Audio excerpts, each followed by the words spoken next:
2 meters is the approximate wingspan of the Harpy Eagle, a predator equipped with talons that generate pressure comparable to the grip of a grizzly bear. Why would such a lethal biological mechanism be introduced into a confined island environment? The decision seemed logical at the time, but the outcome would defy every ecological prediction. On Barro Colorado Island, situated within the vast waters of Lake Gatun in Panama, this avian predator was assigned a specific and unprecedented task to function as a corrective force for an ecosystem in decline. The origins of this transformation date back to 1914. One can notice how the completion of the Panama Canal fundamentally altered the local geography, inadvertently isolating landmasses and creating a living laboratory within the lake. On the terrain of Barro Colorado Island, the absence of large terrestrial and aerial predators caused the delicate natural hierarchy to collapse. To rectify this imbalance, researchers decided to reintroduce the former sovereign of the rainforest canopy. It was believed that the presence of an apex predator would trigger a cascade of natural stabilization across the forest. But this is just the beginning. It only looks obvious that restoring a natural hunter would heal the environment, but in reality, the reintroduction of the Harpy Eagle triggered an immediate and systematic massacre. The transition to the next level of the experiment revealed a terrifying shift in dynamics as the predator began to reshape the island through sheer force. Instead of a gradual restoration of balance, the island was transformed into a closed arena of constant predation. One can notice how the presence of the eagle dictated the movement and survival of every other species on the island. The process is only gaining momentum as researchers analyze what specific actions turned this intended paradise into a site of ecological carnage. Everything only gets more complicated as the data from Barro Colorado reveals the true nature of the eagle's dominance. Because the ecosystem lacked the traditional escape routes found in vast, continuous forests, the prey had nowhere to hide from the aerial strikes. Therefore, the reintroduction served as a stark lesson in the volatility of artificial ecological intervention. It is visible how the eagle operates with calculated precision, patrolling the canopy with rhythmic intensity while the island below reacts to its shadow. The story of this specific intervention provides a deep look into the mechanics of predatory control and the unintended consequences of human environmental management. The account of the Harpy Eagle on Barro Colorado Island stands as a complex study of a predator reclaiming its throne under artificial conditions. 430 square kilometers. This is the vast surface area of Lake Gatun, a body of water that earned the title of the largest artificial reservoir on the planet at the time of its completion. Why was it necessary to obstruct the natural flow of the Chagres River on such a monumental scale? The United States required a massive aquatic bridge to connect two oceans, and this required damming the river to flood the basin, a process that permanently altered the geography of the Central American Isthmus. But this is just the beginning. The Panama Canal is often defined as the eighth wonder of the modern world due to its unprecedented scale. From a maritime perspective, the impact of this engineering feat was nothing short of revolutionary for global commerce. Before the canal existed, a cargo ship navigating from New York to San Francisco was forced to travel more than 22,000 kilometers by sailing around the treacherous Cape Horn at the tip of South America. It is visible how the map of global trade changed overnight when this path was shortened to only about 9,500 kilometers. At first glance, it seems like a simple shortcut, but in reality, it saves over 13,000 kilometers of navigation for every single transit. Large vessels now bypass weeks of dangerous ocean travel. This reduction in distance is equivalent to saving between 2 and 3 weeks of time at sea, which directly translates into millions of dollars in fuel cost reductions for each individual ship. The process is only gaining momentum. One can notice the sheer density of traffic, as the canal currently handles between 5 and 6% of the total global maritime trade volume. An average of 14,000 to 15,000 ship transits occur every single year through these massive locks. Everything only gets more complicated when considering the financial scale of the operation. Direct revenue from these transits generates more than $4 billion annually for the nation of Panama. Because of this constant flow of capital, the canal accounts for a significant portion of the entire national budget, effectively turning this small country into a primary strategic choke point within the global supply chain.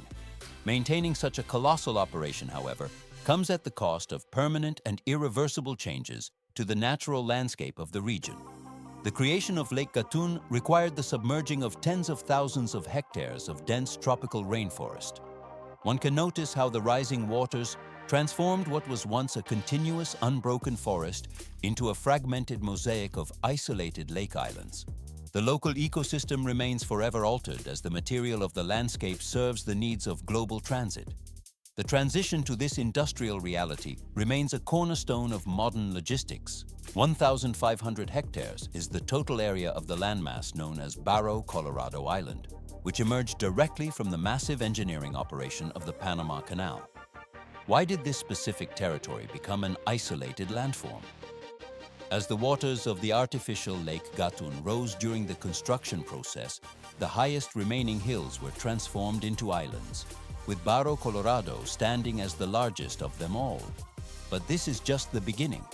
The island was officially designated as a tropical biological research station in 1923.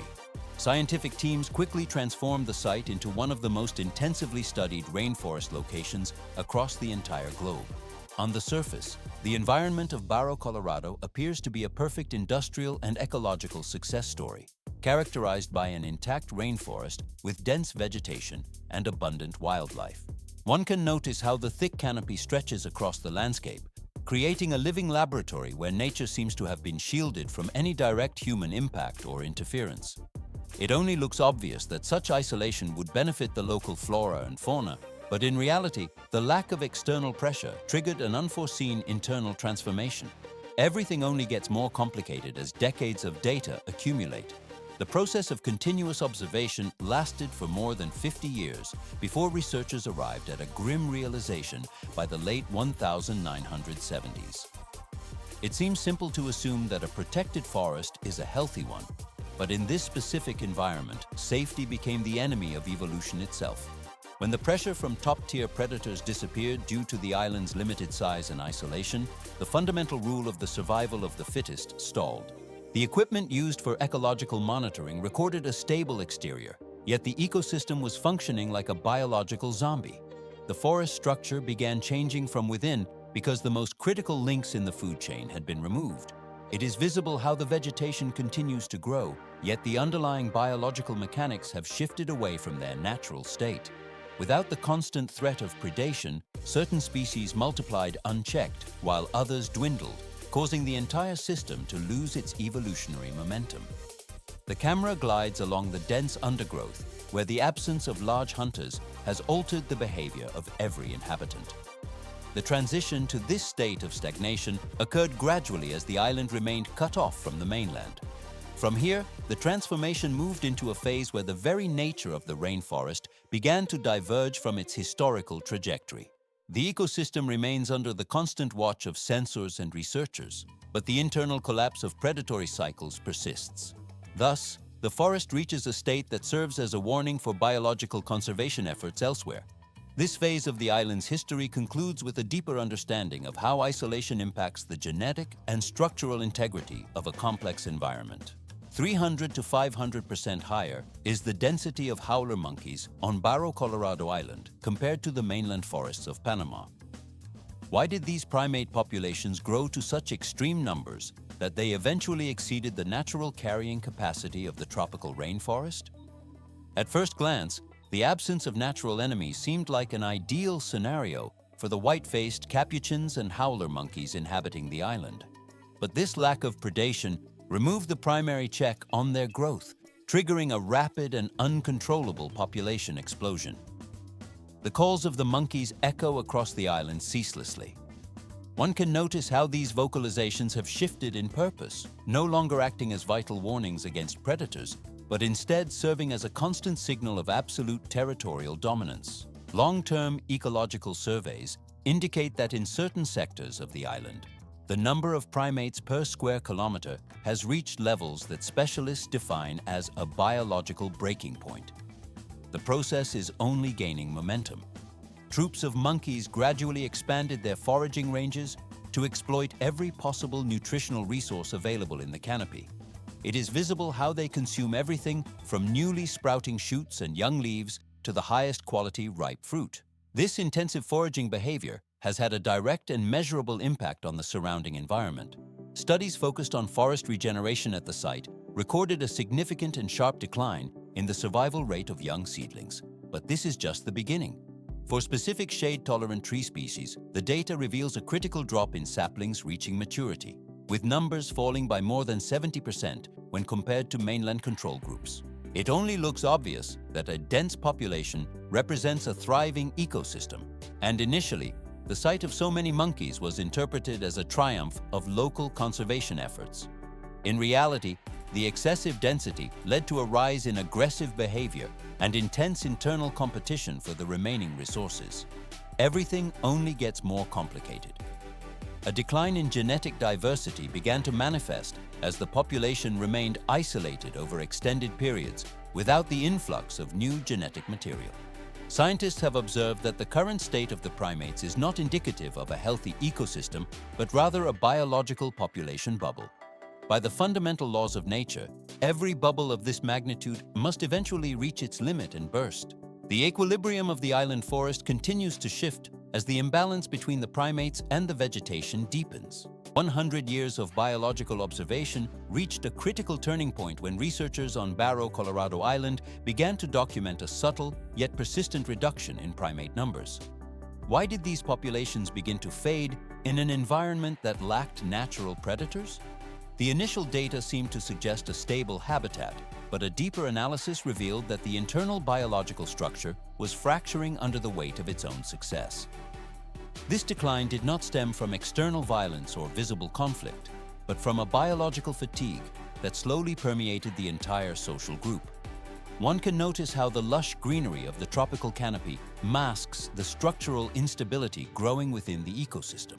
The core of the problem originated from a population density that had surpassed the carrying capacity of the isolated island. This excessive concentration of individuals accelerated the transmission of pathogens, causing the prevalence of disease to rise sharply among the primates. Simultaneously, the once abundant food resources became increasingly scarce and of lower nutritional quality. The process is only gaining momentum. This combination of factors directly undermine the physical health and the reproductive success of every generation. It seems simple to assume that a lack of predators ensures safety. But in reality, the absence of external pressure allowed a self-generated imbalance to take hold. The forest remains superficially vibrant and dense, yet the internal mechanisms of the ecosystem have begun a steady slide toward collapse. One can notice the slow movements of weakened individuals as they navigate the branches with decreasing efficiency. This demonstrates that an environment does not require an outside threat to enter a state of degradation. The island, once considered a sanctuary, eventually succumbed to the silent pressure of its own overextended boundaries. The biological cycle continues its quiet transition, moving toward a new and uncertain equilibrium. 2 meters is the approximate wingspan of the Harpy Eagle, a raptor re-emerging to claim its position at the peak of the tropical hierarchy. Why was such a formidable apex predator reintroduced into an exhausted and failing ecosystem? At first glance, the restoration of a high-level carnivore seems like a risk to the existing balance. But in reality, the absence of this biological regulator had left the rainforest canopy without the necessary pressure to maintain structural health, leading to a bold decision to return the bird once known as the absolute king of the skies in Central America. The Harpy Eagle is not a typical bird of prey, as its physiology is engineered for total dominance within the dense vegetation. One can notice how its talons, which stretch over 13 centimeters in length, provide the mechanical force required to snatch prey directly from the branches. This is not the limit of its physical capabilities.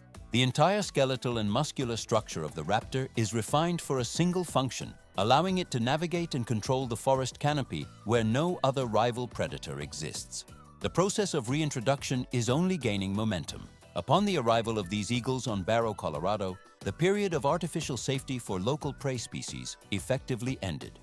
It is visible how the reintroduced individuals move through the trees, each one having been carefully raised by specialists to ensure survival in the wild. Scientists have fitted the birds with specialized tracking devices, which send data back to monitoring stations with every wing beat. One can notice the equipment gradually recording every flight and every successful hunt as the raptors re-engage with the environment.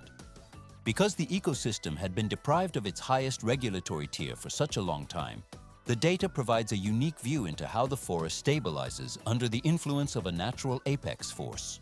The birds glide between the heights of the trees as the tracking systems map their integration into the new territory. Everything only gets more complicated as the researchers analyze the way the eagles reclaim their role as the primary overseers of the canopy.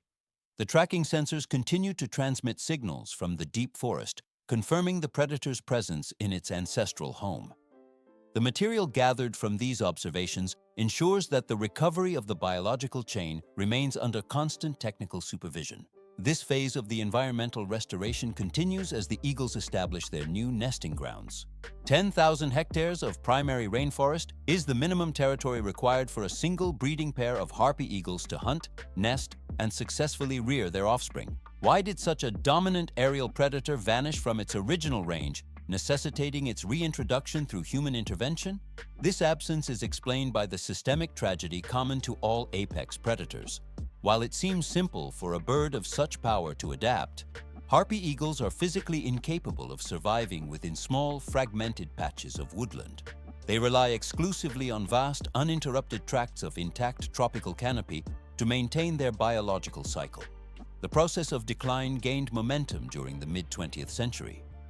One can notice how the construction of the Panama Canal and the resulting wave of deforestation shattered the once continuous habitat into isolated, disconnected fragments. Because the birds could no longer move safely between these zones, the population dwindled until the species nearly disappeared from the Panamanian landscape. It only looks obvious that a forest remains healthy without its largest raptor. But in reality, when the king of the canopy falls, the entire ecological kingdom it once protected begins to weaken internally. The biological structure is only gaining momentum toward a potential collapse. Saving the harpy eagle is not merely an act of conserving a singular, magnificent avian species. It is a calculated effort to preserve the functional core and the very soul of the tropical rainforest. The equipment of nature requires its top regulators to ensure the entire system does not break down. Transition to the next level of restoration.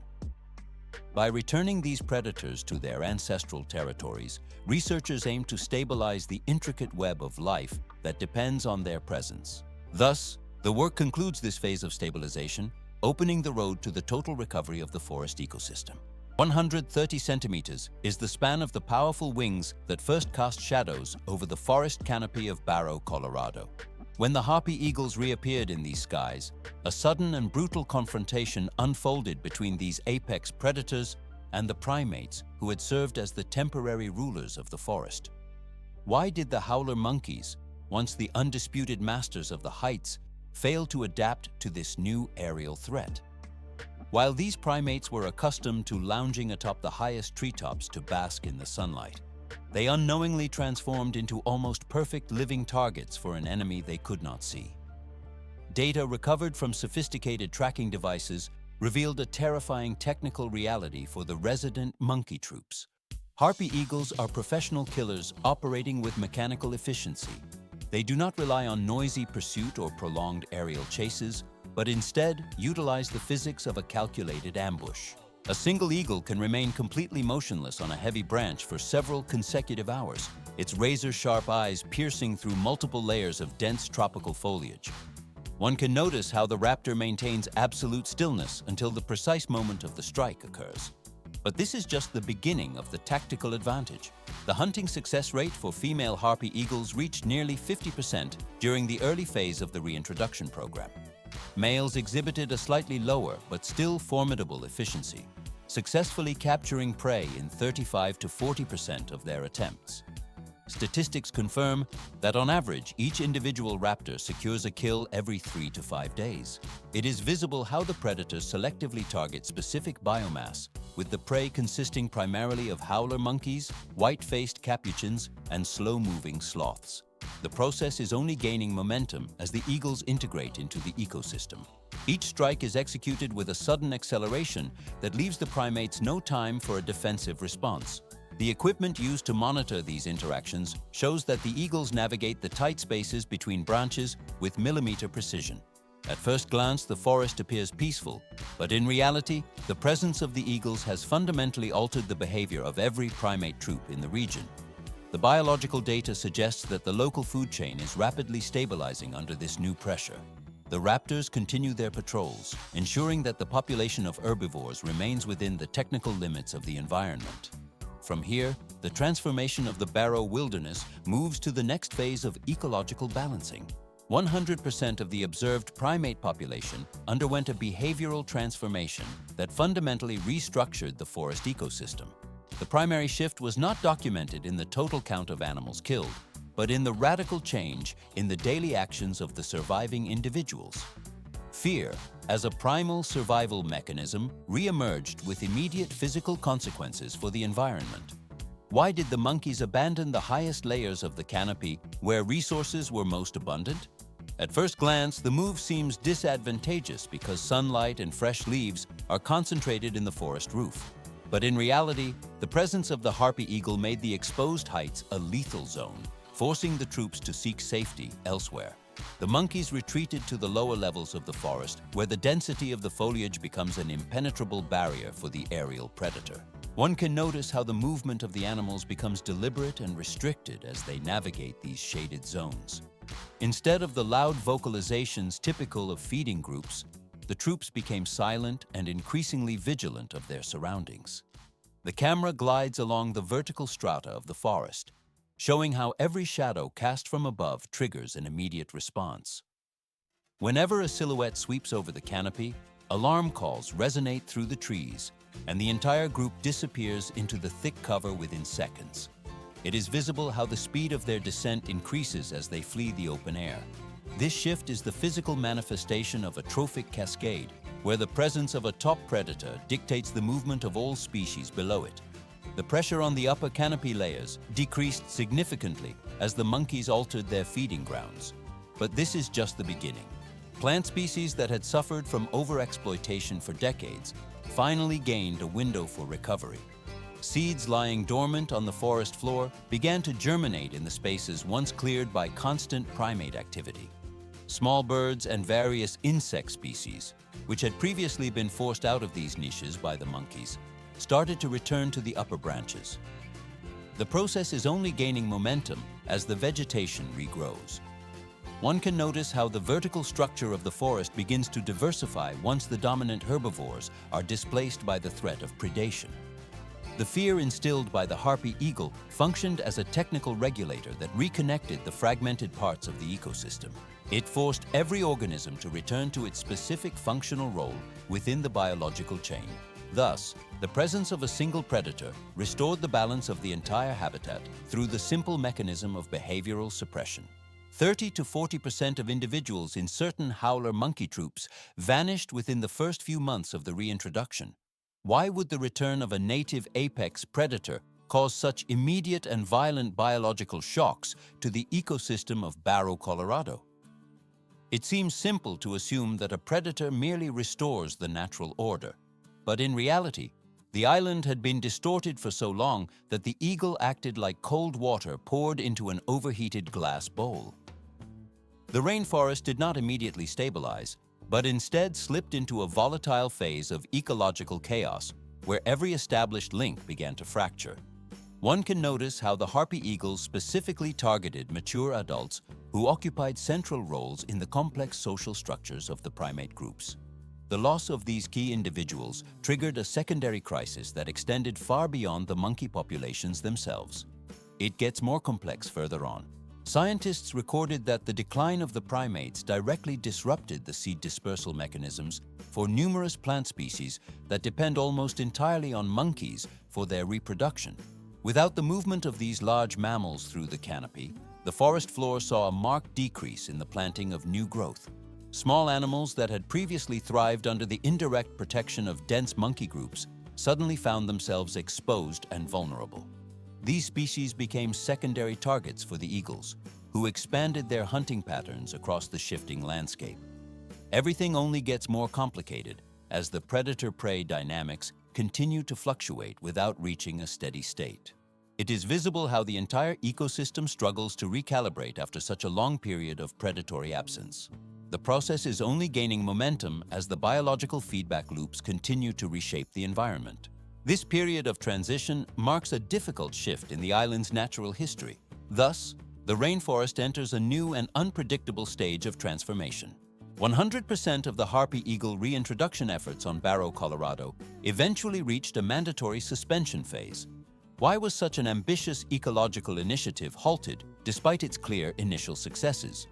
It only looks obvious that a project is failing if it stops, but in reality, the suspension was triggered by the physical limitations of the island itself being far too small for a raptor of this immense scale. The geographical boundaries proved insufficient for the bird's natural predatory range.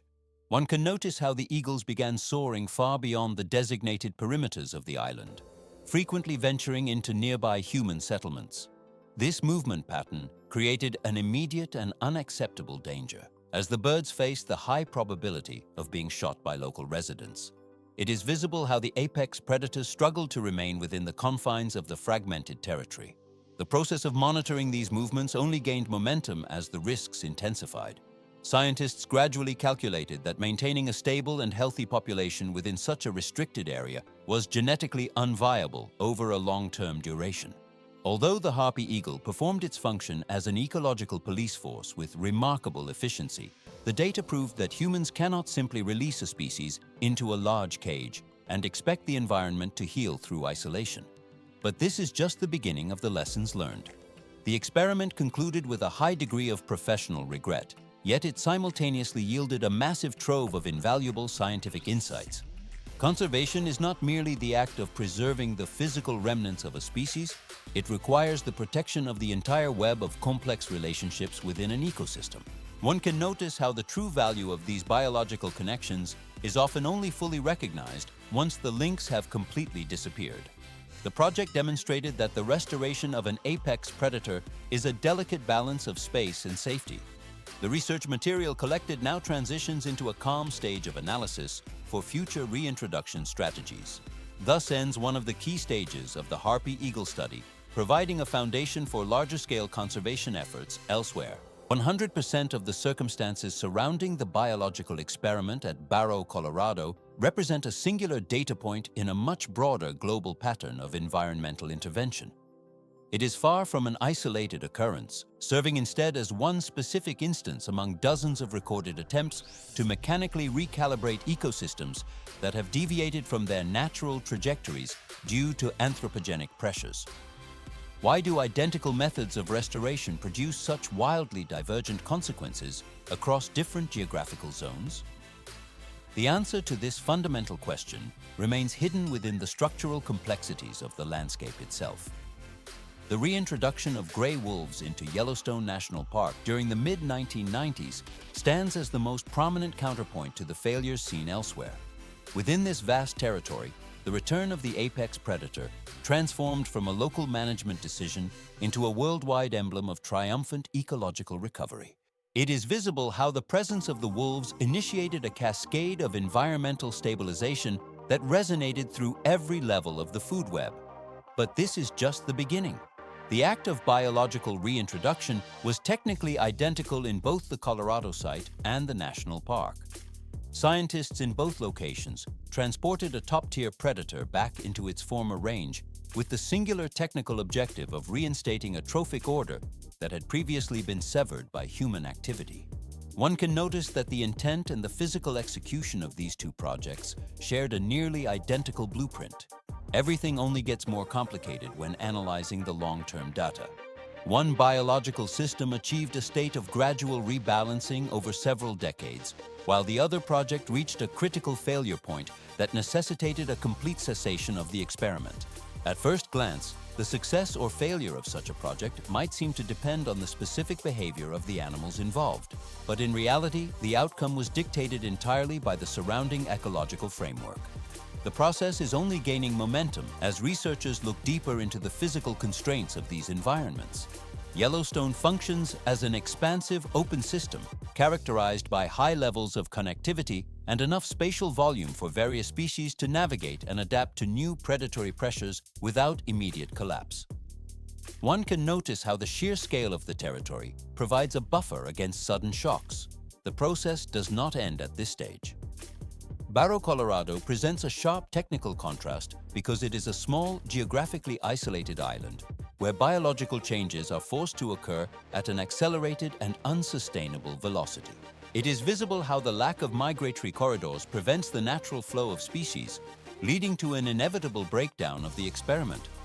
Transition to the next level of understanding requires a shift in perspective. A core lesson emerges from these two opposing technical outcomes that defines the future of environmental management. Within the field of conservation, there is no universal solution or standardized protocol that can be applied with guaranteed results across different biomes. A strategic decision that restores balance to one complex ecosystem can manifest as a catastrophic error in another if the parameters of scale, connectivity, and inherent natural boundaries are not fully integrated into the plan. The material for study is ready to move to the next processing phase without haste. 100% of the historical record regarding Barro Colorado serves as a cold technical demonstration that the natural environment does not function like a modular industrial machine. Why is it impossible for engineers or biologists to simply dismantle and reassemble these complex biological systems at their own discretion? The structural integrity of an ecosystem relies on a precise balance of pressures that cannot be simulated or replaced by human intervention once the original sequence is broken. At first glance, the removal of threats seems like a logical optimization for the local fauna, but in reality, this disruption triggers a terminal decline.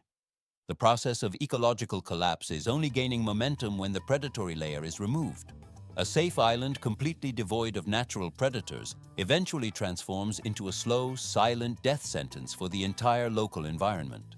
One can notice how the absence of population control mechanisms leads to the uncontrolled consumption of vegetation, stripping the landscape down to the bedrock. The equipment of the natural world, from soil cycles to water filtration, gradually ceases to function without the friction of competition. This specific case study highlights the irreversible nature of biological degradation. It does not end at this stage, as the loss of one component inevitably leads to the failure of the next. The technical reality remains that human management cannot replicate the ancient automated feedback loops of a wild habitat. Thus, the chronicle of this region concludes as a reminder of the delicate equilibrium required to sustain life. One of the most significant chapters in environmental observation reaches its final point here.